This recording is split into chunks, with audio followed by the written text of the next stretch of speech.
하나님께서 만물을 창조하신 후에 최종적으로 인간을 창조하셨죠.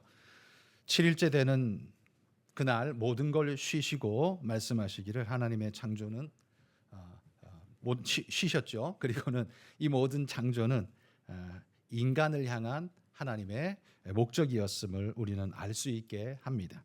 왜냐하면 모든 것들이 배경을 이루고 그 배경의 종착역으로 사람을 짓고 있는 모습이 바로 이 창조가 사람 창조를 향해 가고 있다는 사실을 보여주고 있기 때문입니다. 하나님의 창조의 날들을 하루하루 살펴보면 전 3일은 배경을 이루고 후 3일은 그의 내용을 이루는 걸 알 수 있죠. 배경에서 내용으로 전진하는 것을 보게 됩니다. 그리고 그 내용의 정점이 뭐냐 하면 그게 바로 인간이라는 걸 알 수 있죠. 그리고 그 인간을 완성하신 후에 하나님은 쉬셨다. 이건 완성을 하나님이 이야기하는 것이겠죠. 그리고 하나님께서 인간에게 에덴 동산을 선물하셨습니다. 에덴이라는 말은 기쁨, 즐거움이라는 뜻인데요. 그러므로 에덴 동산이라는 건 기쁨의 동산. 그래서 우리는 그걸 낙원이라고 부르게 되죠. 그런데 인생이 하나님의 명령을 어기고 범죄하여서 이 에덴 동산에서 추방되게 됩니다. 이때부터 인생은 기쁨의 동산에서 추방되어지기 때문에 기쁨을 잃어버린 불안한 존재가 되고 기쁨을 잃을까 봐 불안한 존재가 됩니다. 그 후 인생은 동서남북으로 가장 행복하고 완전했던 에덴 동산을 찾아 떠나는 그런 인생이 되어집니다. 세상 모든 곳에서 문명을 만들고 왕국을 만들고 쌓아 올리고 번성하고 번창하기는 하지만 그러나 인생은 결단코 에덴을 회복하지는 못합니다. 왠 줄 아십니까? 인생이 신의 정원처럼 아름다운 정원을 만들 수는 있지만 에덴 동산의 핵심은 정원에 있는 게 아니기 때문이죠. 하나님과의 교제의 기쁨이 인생의 본질적 기쁨을 만들어내던 지극한 기쁨의 동산. 그래서 에덴 동산은 가치가 있는 겁니다. 그러나 제국의 왕들이 아무리 멋지고 화려한 정원을 만들어낸다고 할지라도 그리고 제국의 왕들이 그 권력과 영광의 정점에 서 본다 할지라도 그들은 다 하나같이 이렇게 외칠 수밖에 없을 겁니다. 아, 이게 아닌데. 아, 이게 아닌데. 내가 생각했던 건 이게 아닌데. 그런 생각을 하게 될 겁니다. 왜냐하면 에덴의 핵심, 에덴 동산의 핵심은 정원에 있는 게 아니라 하나님에게 있기 때문이죠. 우리가 왜 나이스 하우스를 추구하는 게 아니라 스위트홈을 추구한다라고 하지 않습니까? 껍데기에 그 구조와 그 건물과 그 가구들이 아무리 좋아봐야 정작 부부가 서로 사랑하고 화목하고 행복하게 지내는 그 것보다 더 좋지를 못하기 때문이죠. 핵심은 도구나 물질에 있는 게 아니라 하나님께 있다. 결국 에덴 동산도 바로 그것에 핵심이 있다라는 사실이죠. 그러므로 진정한 에덴의 회복은 동산을 찾아가는 게 아니라 하나님을 찾아가야 됩니다. 동산을 찾아서는 못 만납니다. 하나님을 찾아가야 만날 수 있다는 거죠.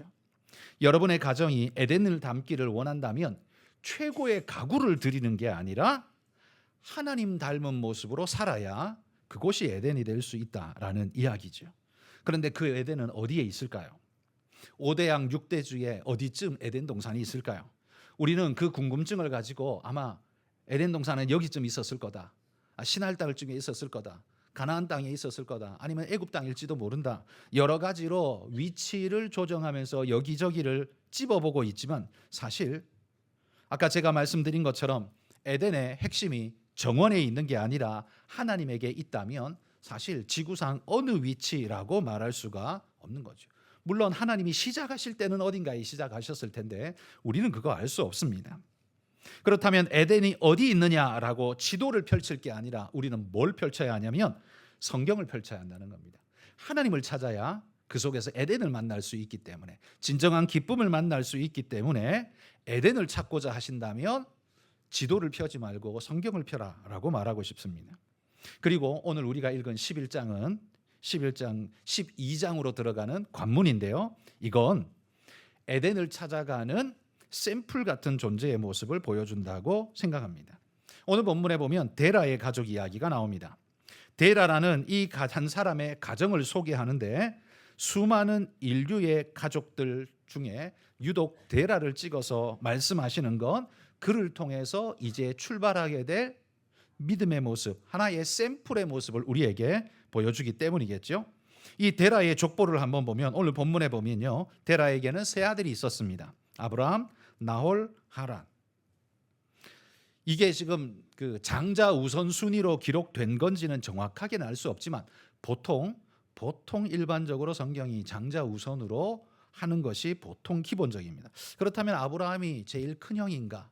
정확히 알 수 없지만 그럴 가능성은 있다라고 생각을 합니다. 어쨌든 아브라함은요, 본문에 보면 사레라는 아내를 두었고, 그 다음에 나홀은 밀가라는 아내를 두었는데, 이 밀가는 놀랍게도 그의 형제인 하란의 딸이었다라고 말합니다. 그러니까 밀가는 나홀에게 질려이면서 아내가 되었다라는 말이죠. 그러니까 조카딸이면서 아내가 된 존재. 그러니까 지금 우리의 개념으로는 근친상간이기 때문에 이 구조가 매우 생소하고 어색하게 느껴지지만, 그러나 여러분, 고대 시족 사회에서는요, 이 근친상간이 너무나 자연스럽고 당연했습니다. 그리고 그들 안에서의 혈통의 순수성을 유지한다는 명목으로 오히려 그것이 권장되어졌고, 그 다음에 이동의 자유가 별로 없었던 고대 사회에서는 멀리 갈 수 있습니까? 걸어서 다니는데. 그러니까 태어나면 죽을 때까지 거의 그 동네에서 사는 것이 거의 태반인 그 시대 사회 속에서는요, 거의 이 혈족 간 결혼, 그래서 근친상간이 거의 많이 이루어질 수밖에 없습니다. 우리는 그걸 죄라고 말하지만 그 시대에는 그것이 그냥 보편적이고 일상적일 수밖에 없었다라는 이야기죠. 자, 어쨌든 이 하란은 롯도 낳고 밀가, 이스가를 자녀로 두었지만 28절에 보면 그는 갈대아 우르에서 아버지보다 먼저 죽어버렸습니다. 그러나 스토리는 이제부터인데요. 31절에 나오는 갈대아인의 우르를 떠나 가나안 땅으로 가고자 하더니 하란에 이르러 거기 거류하였다, 이렇게 말합니다. 이 가족들이 갈대아 우르를 떠나서 가나안 땅으로 가고자 했다고 합니다. 그리고 이 31절의 내용을 구체적으로 설명해 주는 것이 바로 12장의 내용이죠. 그들은 왜 떠나게 됐을까요? 어디로 가려고 하는 걸까요? 그리고 그들이 목적하는 바는 무엇일까요? 그들이 제국의 수도인 갈대아 우르, 수도 같은 그곳에서, 가장 문화 번창한 도시에서 떠나려고 하는 이유가 뭐냐? 그게 12장 1절에 나오는 내용이죠. 하나님의 명령 때문입니다. 자, 창세기 12장 1절 우리 자막에 같이 한번 읽어봅시다. 여호와께서 아브라함에게 이르시되 너는 너의 고향과 친척과 아버지의 집을 떠나 내가 내게 보여줄 땅으로 가라. 그들이 가장 좋은 곳, 사실 갈대아 우르가 더 좋은 곳 아닙니까? 가나안 땅이나 혹은 그런 땅은요, 촌동네거든요. 한마디로 말해 촌동네입니다. 갈대아 우르가 제국의 수도에 번창한 도시, 더 좋은 곳이었어요. 그런데 그걸 떠나라는 하나님의 명령이 있습니다. 그러면서 말합니다. 내가 너에게 보여줄 땅으로 가라. 큰 민족을 이룰 땅이 될 것이고 내가 내게 복주어 그 이름을 창대케 할 땅이 될 것이다 라고 약속해 주고 있습니다. 그 땅으로 떠나라는 명령이 지금 있죠. 이 약속을 받아들고요, 데라의 가족들이 보이게 되는 반응과 그 결과를 오늘 우리가 주목해 보고자 합니다. 자, 먼저 데라의 가족들은 세 종류의 땅으로 나뉘어지는 걸 오늘 우리가 발견합니다. 첫 번째, 떠나지 못하고 갈대아 우르에 있다가 죽은 사람이 있습니다. 누굽니까? 하란입니다. 하란이 갈대아 우르를 떠나보지도 못하고 그냥 거기에서 살다가 죽었습니다. 데라보다 먼저 죽었다, 이렇게 성경이 말하죠. 두 번째는 떠나기는 떠났습니다. 그러나 약속의 땅까지는 못 가고 그 중간쯤 하란 땅까지만 갔습니다. 메소포타미아 지역 하란 땅까지만 갔습니다. 누굽니까? 데라와 나홀입니다. 세 번째는 하나님이 약속한 그 땅까지 간 사람이 있습니다. 가나안 땅까지, 아브라함과 아브라함의 부부 사레까지, 그리고 롯도 따라서 들어가게 되죠. 자, 보면 세 종류가 있는데, 하나는 아예 갈대아 우르에서 떠나지도 않고 주저앉아 있다가 죽은 자, 안 떠난 자. 두 번째는 떠나기는 떠났는데 다 가지 않고 덜 간 자. 세 번째는 약속하신 데까지 끝까지 다 간 자. 이렇게 있습니다. 안 간 자, 덜 간 자, 다 간 자. 세 종류가 한 집안에 다 존재하고 있습니다.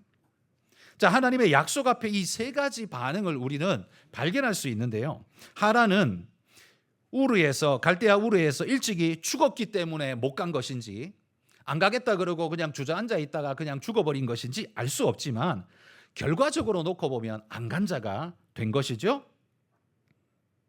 그는 화려한 갈대아 문명을 떠나고 싶지 않았을지 모릅니다. 에덴이 어디 있든 상관없어. 나는 여기가 내 에덴이야 라고 생각하는 사람의 대표 하란이라고 우리가 지칭해 볼 수 있을 겁니다.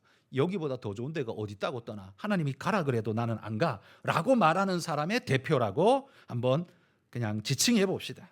두 번째, 덜 간 자, 데라가 대표인데요. 창세기 11장 31절에 한번 보십시오.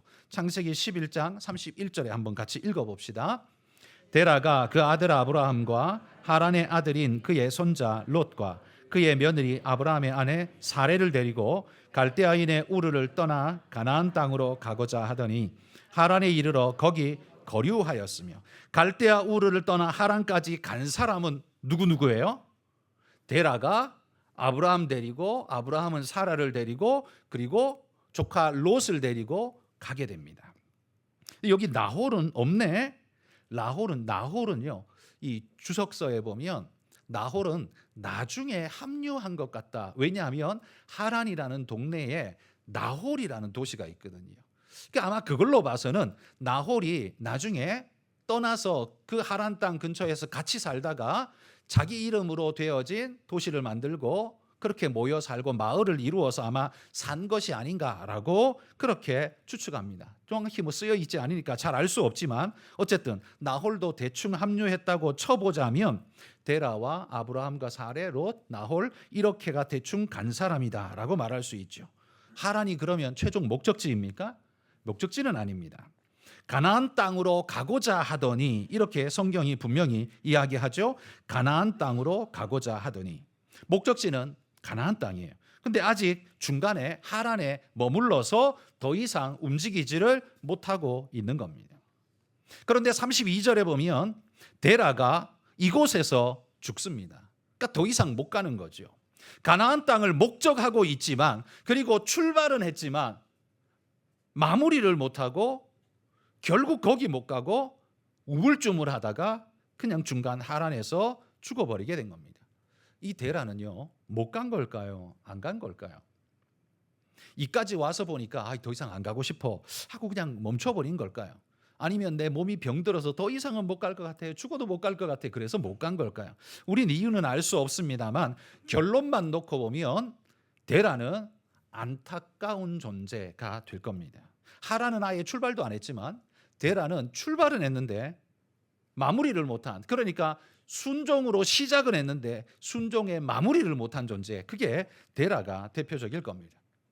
그리고는 세 번째 존재, 이제 약속의 땅까지 들어가는 존재가 셋이 있습니다. 아브라함과 사레와 롯. 12장 5절에 보면 마침 가나안 땅에 들어갔더라 이렇게 말합니다. 마침내 들어갔대요. 마침내 들어갔대요. 여러분, 제가 이 이야기를 시작하면서 에덴 동산에부터 이야기를 시작했습니다. 저는 이 그림을 그냥 이렇게 보면 어떨까 하는 생각으로 오늘 말씀을 지금 이야기를 나누고 있습니다. 에덴 동산이 하나님이 지으시고 기쁨의 동산, 행복의 동산, 지극한 동산이었는데 죄로 인하여서 그 인생이 쫓겨나게 되었습니다. 그러나 인생은 항상 그 하나님의 원고향, 우리의 원고향인 그 지극한 기쁨의 동산을 언제나 갈망하고 바랄 수밖에 없습니다. 그래서 인간은 자기의 방식으로 그런 동산을 만들어 보거나 찾아보려고 무던히도 애를 쓰고 노력을 하지만 인간이 추구하고 노력하는 건 결국 뭐예요? 바벨탑 같은 것밖에 없었다는 거죠. 제국을 만들기는 해도 에덴 동산이 될 수는 없었고 그 어떤 것도 그걸 이룰 수가 없었습니다. 어찌 보면 성경이 에덴 동산이 쫓겨난 이후에 계시록 마무리까지 계속해서 에덴을 찾아가는 발걸음인지 모릅니다. 그럼 인간은 그 발걸음을 옮겨서 거기에 갈 수 있느냐? 인간은 못 가요. 그래서 필요한 가이드가 있죠. 예수님께서 그 에덴에서 쫓겨나게 만든 근원적인 문제, 죄의 문제, 그걸 해결해야만 그곳으로 돌아갈 수 있는, 더 높은 곳으로 갈 수 있는 그런 은혜가 열리는 거죠. 그러니까 인간은 아무리 찾아도 이 죄 문제를 해결 못하기 때문에 못 올라갑니다. 하나님이 하셔야 됩니다. 그리고 두루도는 불칼과 화영검으로 지키기 때문에 인간은 아무나 죄 가지고 못 들어갑니다. 하나님이 그걸 들어가게 해주셔야 들어갈 수 있습니다. 그걸 누가 하느냐? 예수님이 그걸 결국 이루는 거죠. 그렇게 놓고 보면 창세기는 계시록을 향해서 이렇게 쭉 달려가는데 결국 이 에덴의 회복을 향해 달리는 인생인지 모릅니다. 그러나 그걸 인간은 이룰 수 없습니다. 하나님만이 이룰 수 있는 어떤 것이죠. 그 과정의 첫 번째 1번 주자가 오늘 이 아브라함인지 모르겠다라는 거죠. 그 기쁨의 동산은 힘으로나 능으로나 사람의 뜻으로 갈 수 있는 곳이 아닙니다. 오직 하나님의 부르심을 따라 하나님께로 나아가야만 갈 수 있는 발걸음이라는 거죠. 지도상 어느 좌표, 그건 의미가 없습니다. 그건 모릅니다. 그러나 인생은 이 기쁨의 동산을 회복하고 싶은 열망은 간절합니다. 그러나 그 일을 완성하는 사람은 누구냐? 이것이 성경의 질문이죠. 누가 그까지 갈 수 있느냐? 대부분의 사람은 어떤 사람이에요? 하란 같은 사람입니다. 아예 관심 없고 내가 사는 여기가 좋사오니 여기 그냥 살겠습니다 하는 사람들. 그러나 또 어떤 사람은 하나님 나도 거기 가고 싶어요 하고 출발은 했는데 가다가 중간에 힘들어서 못 가고 더 이상 못 믿겠어서 못 가고 뭐 그렇게 해서 주저앉은 사람들이 대부분이라는 거죠. 마지막까지 갈 수 있는 사람이 누구냐? 그건 오직 하나님을 향한 믿음을 가지고 끝까지 주님 붙잡는 자만이 거기까지 들어가는 것을 보여주죠. 여러분 요한계시록에 보면 인침을 받은 자가 나옵니다. 여기 이는 도장이죠. 도장 찍힌 자를 말합니다. 도장 찍힌 자. 가나안 땅에, 이스라엘 땅에는 이 목축을 주로 하고 목축을 많이 하는데 집집마다 자기 외양간을 가지고 있어서 다 이렇게 하고 하지를 못한다고 합니다. 저도 그런 줄 몰랐는데 이게 뭐 듣다 보니까 영상을 듣고 강의를 듣다 보니까 그런 이야기를 해요. 그러니까 그 지역의 목자들이 이야기하는 내용들을 보면 마을이 공동으로 목장을 운영하는 데가 많다고 합니다. 그러면 이 집, 저 집, 양들이 다 한 곳에 모여 있으면 이게 누구 양이지 어찌 압니까? 그래서 인을 친다는 거죠. 주인의 상징이 담긴 도장을 뭐 귀라든지 이런 데 지져도 괜찮은 곳 이런 데다가 불도장을 이렇게 찍어 놓는 거죠. 그러면 그건 뭘 의미하냐면 많은 양들이 한 곳에 있지만 내 도장이 찍힌 양만 내 거예요. 내 양이 되는 거죠. 그래서 성경이 인을 친다는 표현은 하나님의 소유와 소속을 나타내주는 항상 그 의미입니다. 하나님의 소유와 소속을 나타내주는 그런 의미. 그래서 요한계시록이 인침받는다라고 할 때 그건 하나님이 넌 내 거야라고 찍으신, 내 거야라고 도장 찍으신 바로 그걸 의미한다는 이야기예요. 하나님께서 당신의 백성으로 확인 도장을 이마에 찍으셨는데 바로 그들이 계시록에 이야기하는 구원받은 자들, 그런데 계시록 17장에 보면 흰옷 입은 자들이라고 이렇게 표현합니다. 왜 흰옷입니까? 어린 양의 피에 그 옷을 씻어 희게 하였느니라. 그러니까 속죄함 받은 자들, 그들이 하나님의 소속으로 인침받은 자가 되는 겁니다. 둘이 이퀄이 되는 거죠. 등식이 되는 겁니다.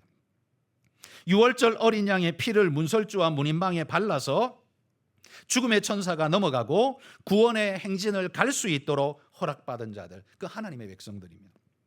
오늘 아브라함도 하나님의 부름을 받아 하나님을 향해 달려가는 믿음의 일꾼, 믿음의 경주자입니다. 우리와 같은 존재라고 할 수 있죠.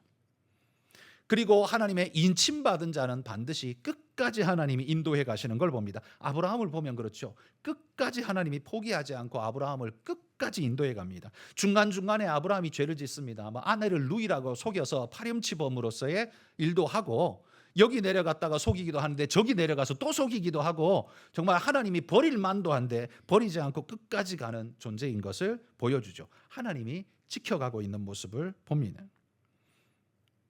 그래서 그런 이들, 믿음 안에 있는 그 하나님의 택한 백성들, 그들을 인침받은 자들이라고 하고 흰옷 입은 자들이라고도 하고 또 계시록에 보면 어린 양의 생명책에 기록된 자들이라고도 표현합니다. 결국 인침받은 자들, 흰옷 입은 자들, 어린 양의 생명책에 기록된 자들, 그들은 어디로 갈까요? 계시록에 보면 20장, 21장에 보면 그들이 가게 될 곳을 이야기합니다. 각종 보석, 뭐 이런 여러 가지 설명을 하고 있지만 결국 우리가 말하는 새 예루살렘이라 부르는 하나님께서 우리에게 주시는, 우리는 천국이라고 부르는 그 축복된 곳으로 인도해 가는 걸 보죠. 한 구절 읽어봅시다. 계시록 22장 1절에서 5절 말씀입니다. 같이 읽어봅시다. 또 그가 수정같이 맑은 생명수의 강을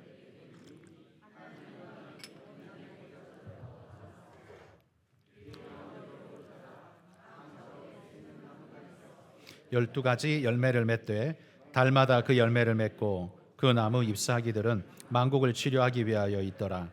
다시 저주가 없으며 하나님과 그 어린 양의 보좌가 그 가운데에 있으리니 그의 종들이 그를 섬기며 그의 얼굴을 볼 터이요 그의 이름도 그들의 이마에 있으리라. 다시 밤이 없겠고 등불과 햇빛이 쓸데없으니 이는 주 하나님이 그들에게 비치심이라. 그들이 세세토록 왕노릇 하리로다. 여기 1절에 보면 생명수 강이 흐르는 걸 봅니다. 그리고 그 생명수 강 옆에 생명나무가 자라는데 12가지 열매를 달마다 맺는다. 항상 열매 맺는다. 이 소리죠. 풍성한 그런 열매의 생명수, 생명나무가 있습니다. 그러니까 창세기에 나왔던 생명나무가 에덴 동산에 있었죠. 에덴 동산 중앙에 선악과만 있는 게 아니라요. 생명나무도 있었어요. 근데 그게 범죄한 이후에 쫓겨날 때 생명나무에 접근하지 못하도록 하나님이 막은 방식이 쫓아내는 거였습니다. 그리고 그들이 다시 그곳을 회복하고 싶지만 죄 가운데 있는 존재들은 찾아갈 수가 없었습니다. 어떻게 갈 수 있냐? 그게 예수 그리스도를 통해 결국 구속함을 덧입은 자만 거기로 다시 들어가는 거죠. 결국 계시록은 원래 나왔던 그 잃어버렸던 그 하나님이 우리에게 주신 최고의 그곳으로 다시 돌아가고 있는 모습을 봅니다. 그 위치로 간다는 말이 아니에요. 하나님이 우리를 위해 최고로 마련해 준 그곳으로 우리는 최고의 장소로 다시 가게 돼요. 그곳에는 역시 생명나무가 있습니다. 생명나무가 원래 있었던 곳은 에덴 동산이죠. 범죄한 인생이 쫓겨났고 하나님의 부르심을 받아 하나님께로 돌아오는 자들이 들어가게 될 곳, 그곳이 어디냐? 생명나무가 있고 그 생명나무를 풍성하게 하는 생명수 강이 흐르고 어린 양의 보좌로부터 흘러내리는 그 축복된 곳에 초대받고 들어갈 수 있는 자가 누구냐? 성경이 그렇게 묻죠. 누가 갈 수 있습니까? 에덴 동산을 잃어버린 자는 범죄한 자였지만 그 에덴 동산을 회복하고 하나님의 은혜에 축복된 동산으로 들어갈 수 있는 자는 누구입니까? 하나님의 택함 받은 신실한 백성들이 들어간다라고 이야기하고 있는 겁니다. 그러니 우리의 행진은 바로 그 과정 속에 있는 우리의 걸음입니다. 비록 힘들고 어려움이 많이 있을지라도 우리의 종착역은 어디예요? 생명수 강이 흐르고 생명나무가 있는 그 축복되고 하나님이 본질적으로 우리에게 주시고자 하는 최고의 곳으로 우리는 지금 가고 있다는 겁니다. 우리에게 묻습니다. 그러면 너는 하란처럼 네가 있는 곳이 좋아서 주저앉아 있을래? 아니면 데라처럼 가다가 중간에서 포기하고 주저앉아 버릴래? 아니면 끝까지 아브라함처럼 하나님과 함께 걸어가는 존재가 될래? 라고 묻습니다. 여러분, 우리는 어떤 존재가 되어야 할까요? 당연히 아브라함 같은 믿음의 존재가 되어야 합니다. 저는 교회 다니는 모든 사람들은 아마도 저는 이렇게 생각합니다. 적어도 하란은 아니다. 아예 출발 안 한 사람, 하란. 적어도 하란은 아니다. 적어도 데라 정도는 된다. 출발은 했다. 근데 끝까지 가느냐, 중간에 포기하고 사라져 버리느냐, 결국 여러분 우리가 하나님을 붙잡느냐 아니냐에 달려 있을 겁니다. 여러분, 우리가 하나님을 향해 가는 끝까지 가는 과정 속에 갈대아의 유혹이 우리 앞에 있습니다. 하란은 그 갈대아 유혹에 초장이 무너져 버렸습니다. 두 번째는요, 하란의 유혹이 또 있습니다. 이 하란의 유혹은 중간에 잘 달리던 데라와 이 사람들을 전부 주저앉게 만드는 그런 큰 유혹이 되었습니다. 그런데 또 하나 유혹이 더 있어요. 거의 다 온 것 같은데 끝에서 실패한 자, 롯이 있죠. 롯은 무슨 유혹에 무너졌습니까? 소돔의 유혹에 무너져서 결국 꼴이 나지 못하고 무너진 자가 되었습니다. 여러분, 우리가 하나님이 주시는 약속하시는 그곳까지 가는 과정에 갈대아의 유혹도 하란의 유혹도 소돔의 유혹도 있겠지만 오직 하나님만 바라보며 믿음의 길을 꿋꿋이 가는 그는 하나님께서 반드시 들어 생명나무 은총이 있는 그곳까지 우리를 인도하신다는 사실을 기억하고 믿음으로 그 길을 끝까지 따라가는 은혜의 인생길이 되시기를 소망합니다. 그게 믿음으로 가는 길 아니겠습니까? 오늘 뭐 설교 다 잊어버려도 괜찮습니다. 안 간 자, 덜 간 자, 다 간 자. 야, 이것만 기억합시다. 여러분은 다 간 자 되시기를 소망합니다. 중간에 하란의 유혹, 갈대아의 유혹 이런 것들이 여러분 발목을 잡고 아마 주저앉힐 거예요. 그러나 끝까지 다 간 자가 되시기 바랍니다. 가다가 끄트머리에 가서 살짝 센 자가 있죠. 롯같이 소돔 때문에 유혹에 무너져서 그런 자 되지 말고 교회는 잘 다니다가 기껏 잘 다니다가 엉뚱한 짓 하는 그런 사람 되지 말고 여러분 끝까지 다 간 자가 되셔서 하나님이 우리를 위해 준비하신 그 놀라운 축복된 자리에 그 생명나무 열매를 배불리 먹고 하나님과 함께 기쁨으로 나누는 에덴 동산보다 훨씬 좋은 하나님의 동산 천국까지 가는 그런 믿음의 일꾼이 다 되시길 주의 이름으로 축복합니다.